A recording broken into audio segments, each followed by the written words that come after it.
In my previous tutorial, we built a simple cannon, but because it's so small, it doesn't have a very long range.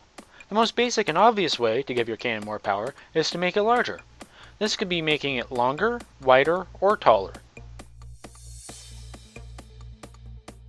Making your cannon longer is the most simple way of adding power.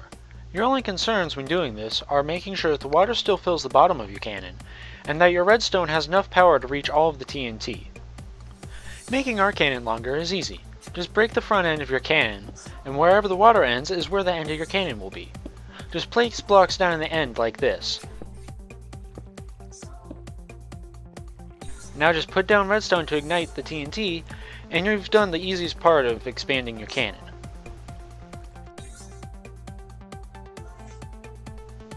In my previous video, I mentioned that there are two main types of cannons, single rail and dual rail. Both have their advantages. Single rails are more power efficient. Because the TNT are lined up directly behind the projectile, they are slightly closer, so they lose less power. They are also a bit simpler than dual rails, which can be useful when you need to build one quickly. Dual rail cannons, on the other hand, sacrifice a bit of power for increased accuracy. When TNT is ignited, it jumps up and a little towards a random direction. With the projectile, this is a problem because it adds variance to the direction of your shots. But with dual rails, because the propellant is slightly to each side of the projectile, the effect of this is dampened. And in my personal experience, because of the increased width, I've actually found it easier to wire large dual rail cannons versus large single rail cannons.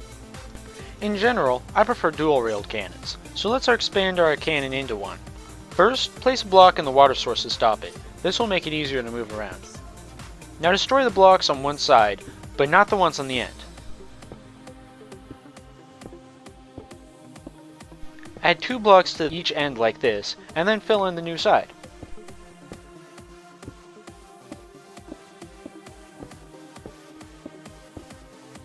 At the back of the cannon, put the water back in.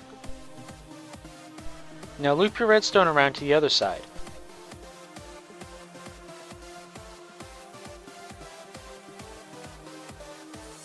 At this point, we're going to change the button positioning too. Break the button, place a new block 1 block away from the cannon, and put a new button on it. Now lead a redstone wire to the back corner of your cannon, but connect to the cannon with a repeater. This puts the power back to full, so that all of your TNT will now be reached. While you could just put the button on the back of the cannon, this makes it easier to ignite the projectile. You may notice the middle seems a little empty right now. It is for the moment, but the next step will fill it in.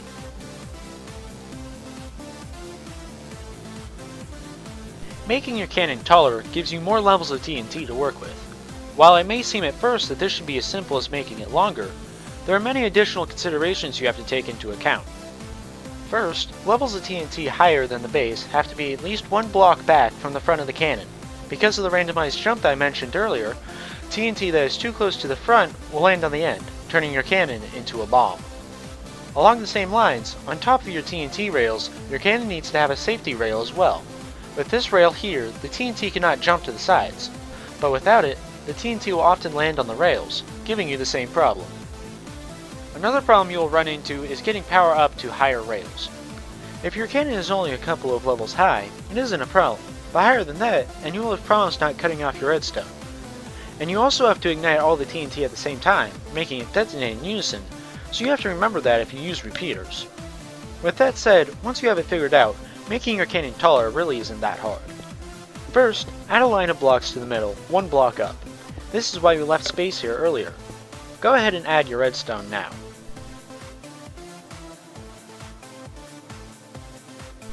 Now we'll want to repeat this pattern again. Place blocks on top of the previous rails, and the redstone for them.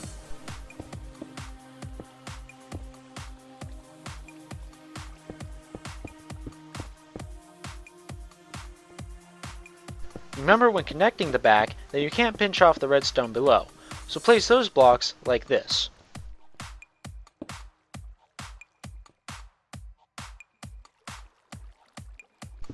Now place 3 more blocks like this, so you can take the power from the bottom and move it to the top.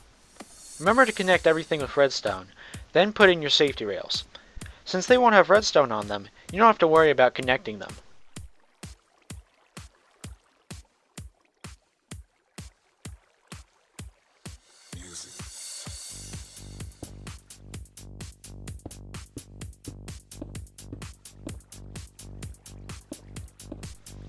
Also, so that you don't accidentally place TNT in the water block, go ahead and place a pillar of blocks above the source, going to the top. Don't put it in the source though, or you'll destroy it anyways. Do the same for the other side. Technically, you could place TNT here on the rails higher than the base, but then you run into the problem with TNT landing on blocks. Plus, this back wall gives it a cleaner look. If you did everything correctly, all the redstone should light up when you press the button. Go ahead and fire it now.